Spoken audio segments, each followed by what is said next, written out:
Hey guys, welcome back to my channel name. आज हम discuss करेंगे एक ऐसी बुक जो फाइनेंस और वॉल स्ट्रीट की डार्क साइड को एक्सप्लोर करती है, The Big Short by Michael Lewis. इस बुक ने 2008 के ग्लोबल फाइनेंशियल क्राइसिस के पीछे के हिडन ट्रूथ्स को रिवील किया है और कैसे कुछ लोगों ने आने वाले क्राइसिस का पहले से अंदाजा लगाकर प्रॉफिट किया, इसके बारे में बताया है। 2008 का फाइनेंशियल क्राइसिस दुनिया के सबसे बड़े इकोनॉमिक कोलैप्सेस में से एक था। मिलियंस ऑफ पीपल ने अपनी जॉब्स और घर खो दिए, लेकिन कुछ लोगों ने इस कोलैप्स को पहले से प्रिडिक्ट किया था। तो आज हम देखते हैं कि माइकल लेविस की बुक द बिग शॉर्ट में कैसे वो लोगों की कहानियां बताते हैं जिन्होंने इस फाइनेंशियल डिजास्टर का फायदा उठाया और बिलियंस ऑफ डॉलर्स बनाए। तो चलिए स्टार्ट करते हैं। एक the setup subprime mortgage crisis. Book के शुरू में लेविस एक्सप्लेन करते हैं कि 2008 के क्राइसिस की जद सबप्राइम मॉर्गेज मार्केट में थी। आपको बेसिक टर्म्स समझने पड़ेंगे to understand how the entire system worked. What are subprime mortgages? Subprime mortgages वो लोन्स होते हैं जो लो क्रेडिट स्कोर वाले बोरोअर्स को दिए जाते हैं, जिन लोगों के पास ज्यादा एबिलिटी नहीं होती लोन्स रीपे करने की। नॉर्मली बैंक्स ऐसे रिस्की बोरोअर्स को लोन्स नहीं देते, लेकिन हाउसिंग बबल के टाइम बैंक्स ने बहुत सारे सबप्राइम लोन्स दिए क्योंकि उनको लगता था कि हाउसिंग प्राइसेस सिर्फ ऊपर जाएंगी। हाउसिंग मार्केट में ऑप्टिमिज्म इतना ज्यादा था कि लोगों को लग रहा था कि घर की वैल्यू हमेशा बढ़ती रहेगी। B CDOs and the housing bubble. Banks ने इस रिस्क को स्प्रेड करने के लिए सबप्राइम मॉर्गेजेस को CDOs कोलैटरलाइज्ड डेट ऑब्लिगेशंस में बंडल कर दिया।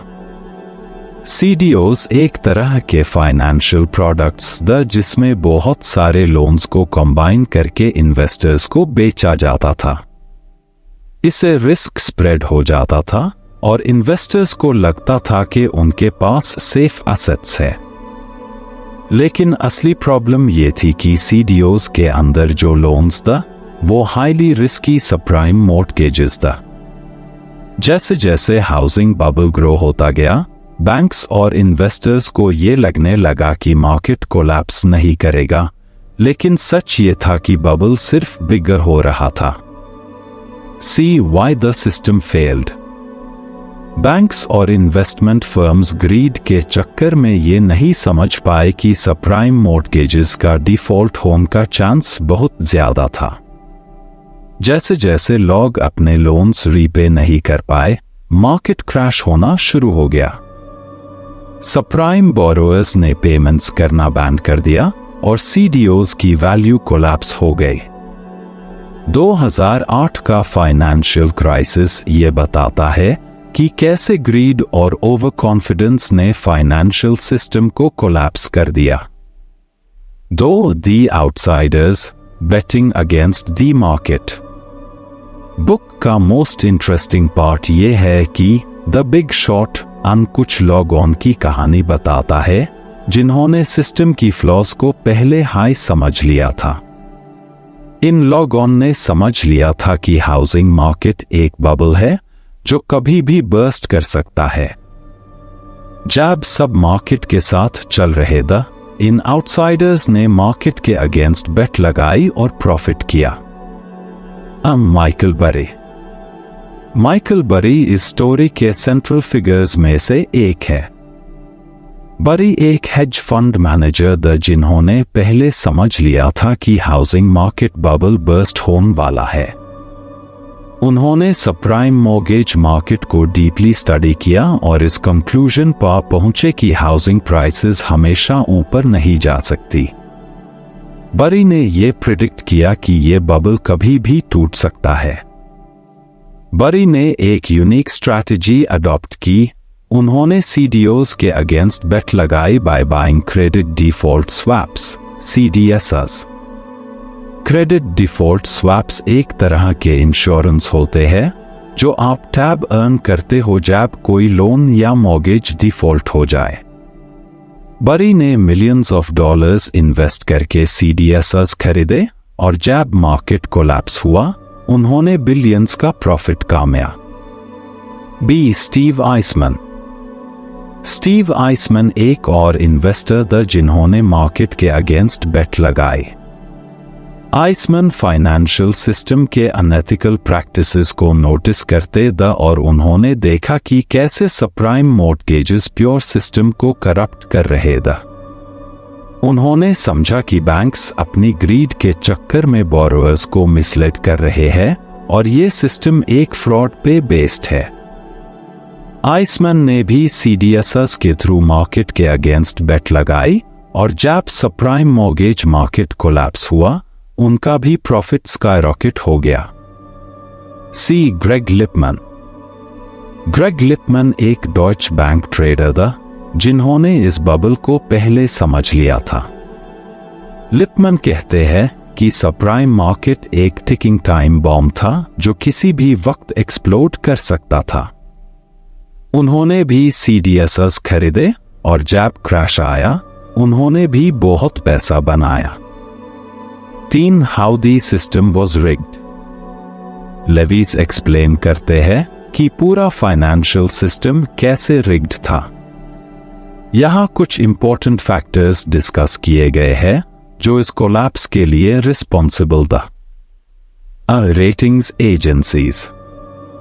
अक्सर इन्वेस्टर्स सेफ इन्वेस्टमेंट्स के लिए रेटिंग्स एजेंसीज पर डिपेंड करते हैं जैसे मूडीज और स्टैंडर्ड पुअर्स। लेकिन प्रॉब्लम ये थी कि इन एजेंसीज ने CDOs को रॉन्गली रेट किया। बहुत सारे CDOs को AA रेटिंग दी गई थी जो कि सेफेस्ट इन्वेस्टमेंट्स की रेटिंग होती है। लेकिन रियलिटी में ये CDOs रिस्की सबप्राइम मॉर्टगेजेस पे बेस्ड था। रेटिंग्स एजेंसीज ने गलत रेटिंग्स दिए जो इन्वेस्टर्स को मिसलीड कर रहे थे। B conflict of interest. Banks और मॉर्गेज ब्रोकर्स को लोन्स देने के लिए इंसेंटिवाइज किया गया। जितने ज्यादा लोन्स वो देंगे उनको उतना ज्यादा प्रॉफिट मिलेगा।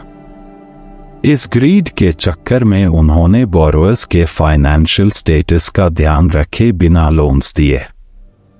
मॉर्गेज ब्रोकर्स और बैंक्स का सिर्फ एक इंटरेस्ट था, ज्यादा से ज्यादा लोन्स देना, चाहे बोरोअर्स कैपेबल हो या नहीं। इस ग्रीड ड्रिवन मॉडल ने पूरी इकोनॉमी को कोलैप्स कर दिया। C lack of regulation.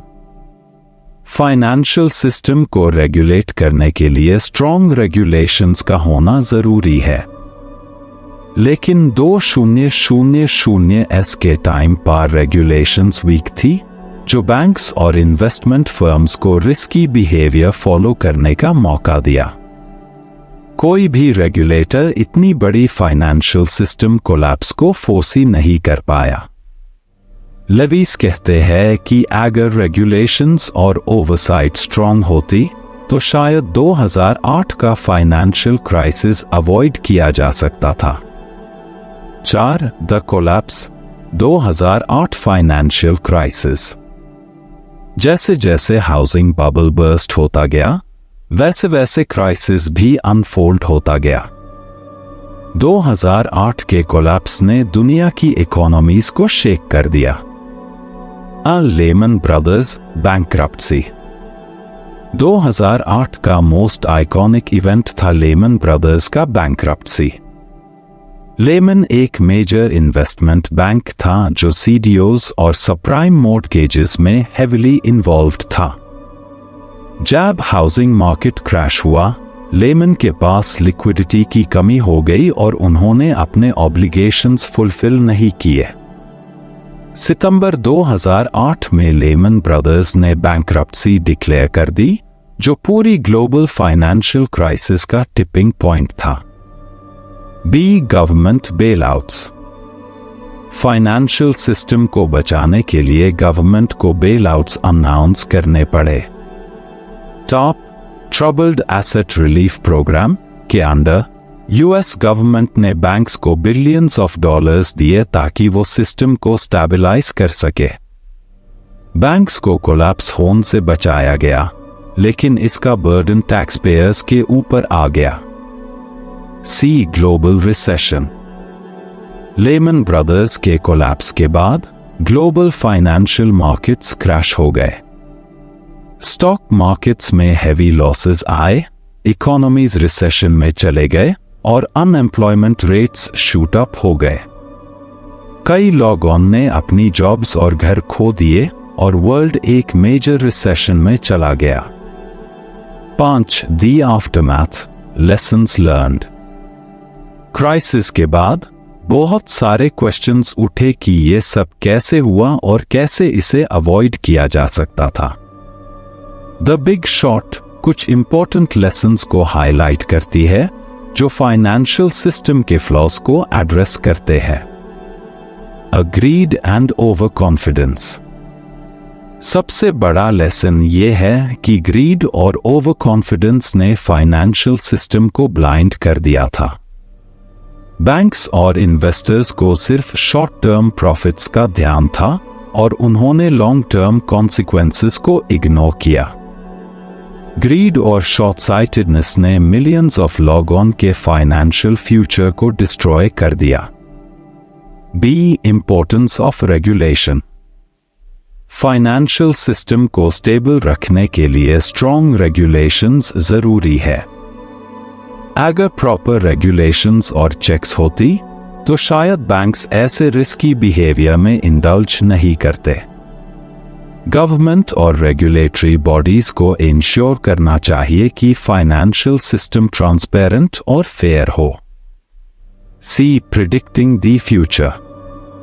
Michael Lewis की बुक ये भी बताती है कि फाइनेंशियल मार्केट्स अनप्रिडिक्टेबल होते हैं। मार्केट क्रैशेस को प्रिडिक्ट करना बहुत मुश्किल होता है, लेकिन कुछ लोगों ने समय पे इन फ्लॉज को आइडेंटिफाई किया और प्रॉफिट भी किया। लेकिन लॉन्ग टर्म इन्वेस्टिंग और डिसिप्लिन्ड अप्रोच हमेशा बेटर होता है rather than chasing bubbles. Conclusion. The Big Short एक आई ओपनिंग बुक है जो 2008 के फाइनेंशियल क्राइसिस के पीछे की रियलिटी को एक्सपोज करती है। ये स्टोरी आम लोगों की है जिन्होंने मार्केट के अगेंस्ट बेट लगाई और ह्यूज प्रॉफिट्स बनाए, लेकिन ये बुक एक वार्निंग भी है कि कैसे ग्रीड, ओवर कॉन्फिडेंस और लैक ऑफ रेगुलेशन एक ग्लोबल फाइनेंशियल डिजास्टर को जन्म दे सकते हैं। अगर आपको ये वीडियो इंफॉर्मेटिव लगा हो तो लाइक, शेयर और सब्सक्राइब जरूर करना और कमेंट सेक्शन में जरूर बताएं कि आपको इस बुक के लेसन्स कैसे लगे। See you in the next video. Thanks for watching.